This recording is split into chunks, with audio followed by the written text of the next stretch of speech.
Step up to the plate, it's a brand new game where the diamond meets the blockchain name. From curveballs thrown to coins that fly, we're swinging for the fences, shooting for the sky. Fast pitch updates, stats so slick, and crypto tips that really stick. Whether it's sliders or ledgers, we decode the play. From Satoshi to Shohei, we got the way. So grab your glove and your digital keys. It's time for fastballs and NFTs. This is the show where baseball meets bits. Welcome to the part where every episode hits.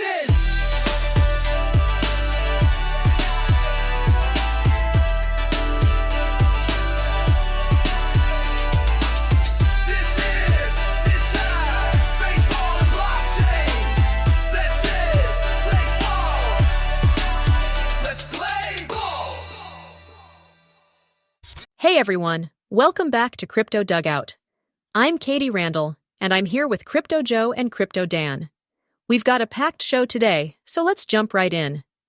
Joe, I know you're probably still riding high after LSU's big win. 8th College World Series title.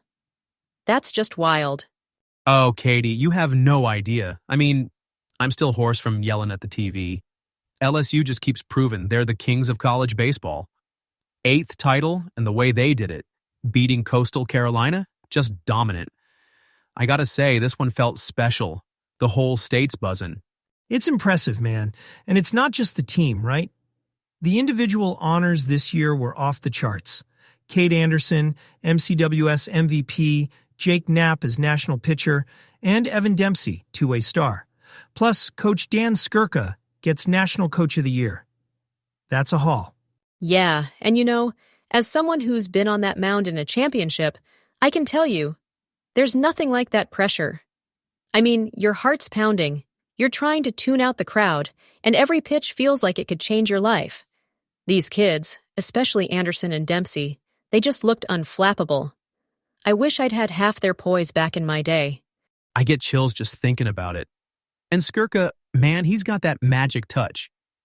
I remember we talked about him a couple episodes back, but now with this title and the Coach of the Year, he's cemented his legacy. LSU's pipeline is just unreal. And the All-America team this year, it's like a who's who of future MLB stars. And don't forget, the USA Collegiate National Team roster just dropped too. A lot of these guys are on it. It's like LSU's not just winning now, they're setting up for the next wave. The transfer portal's heating up too. I mean, it's almost like free agency in college ball these days. Totally. And Joe, I gotta ask, how many LSU hats do you own at this point? Be honest. Ha! Too many, Katie. My wife says I need a separate closet, but hey, when your team's on top, you gotta represent, right? Speaking of legacy, let's talk MLB. Dick Allen finally gets his Hall of Fame induction. Posthumous, but still long overdue. That's a big one for baseball history. Yeah, Allen's story is so powerful. It's bittersweet, but at least he's getting his due. And then you've got Rich Hill, signing with his 14th team at age 45. I mean, I can barely get up the stairs some mornings, and this guy's still pitching in the majors. That's what I'm saying. 14 teams. I always mix up if it's 13 or 14, but it's 14 now, right? Royals picked him up. He's the oldest active player. That's just wild. Makes me feel like I could still get out there. Well, maybe not, but you know what I mean. It's that journeyman spirit. Honestly, it reminds me a lot of the crypto market. Players moving, teams making last-minute trades, and you never know who's going to be the next breakout. The trade deadline's coming up, and there's a lot of buzz. Eugenio Suarez, Sandy Alcantara, Juan Duran. Those are some of the top targets. Mariners are eyeing Stephen Kwan from Cleveland, too.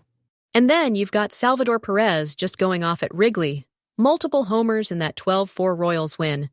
The guy's on a tear. It's like every week there's a new headline. And the transfer portal in college ball is just as wild. It's almost like the volatility we see in crypto. One move can change everything. Exactly. I mean, I remember back in my basketball days, getting traded or transferring was always a shock to the system. You gotta adapt fast, new teammates, new playbook. It's a lot like trying to keep up with the latest DeFi protocol or a new token launch. You blink and the whole landscape's changed. And don't forget the prospects. Justin Crawford at the AAA Showcase, he's number 45 on the MLB Pipeline Top 100. The next generation's already knocking on the door. It's like in both baseball and crypto, you gotta keep your eye on the up-and-comers or you'll get left behind. That's so true. And Dan, I love that you brought up the volatility. It's not just about the big names, it's about who's ready to step up when the moment comes, whether it's a rookie or a veteran like Hill. The parallels to crypto are everywhere. All right, let's shift gears to the other diamond, crypto. But first, here's a little public service announcement. When we discuss cryptocurrency, we are not providing financial advice. We are not financial advisors. Therefore, please conduct your research before investing in any product or service. I hope that we made that clear. So, let's get into it. The market's been on a roller coaster. Bitcoin hit all-time highs, then pulled back, now sitting around $118,000. Some folks say we could see a dip to $115K before the next leg up. I mean, it's like a pennant race. Lots of consolidation, then boom, a breakout. Yeah, and Ethereum's been wild too.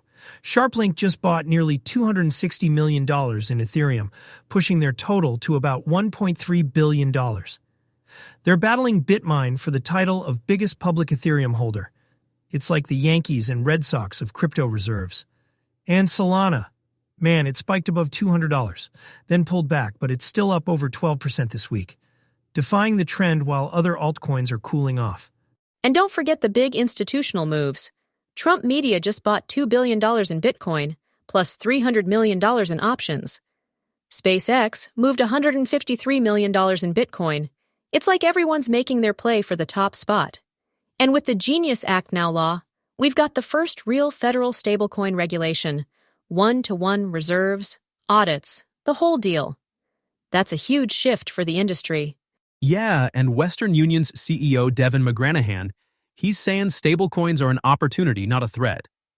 He's looking at blockchain as a way to make remittances faster and cheaper.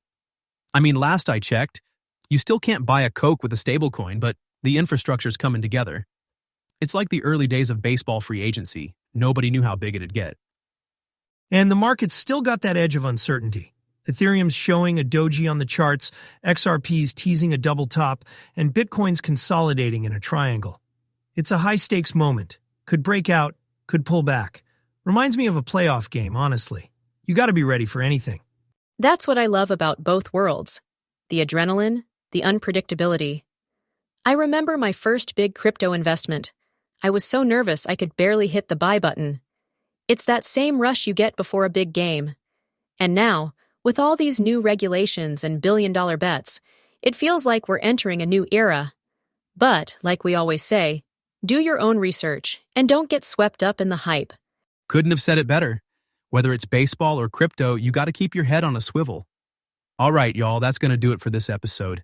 Dan, Katie, always a pleasure. Yeah, this was a blast. Can't wait to see what happens next week, on the field and on the blockchain. Take care, everyone. Thanks for tuning in, everyone. We'll be back soon with more from the world of baseball and crypto. Joe, Dan, see you next time.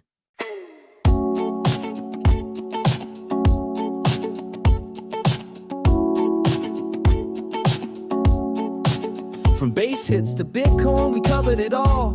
Swinging through markets and making that call. Fastballs and flash trades, plays that amaze. Another wild ride through the blockchain maze. Stats on the field, coins in the chain. We break it all down, pitch by pitch, block by block, no pain. If you love home runs and crypto games, this is your dugout in the digital game. So till next time, keep your wallet tight. Watch the chart.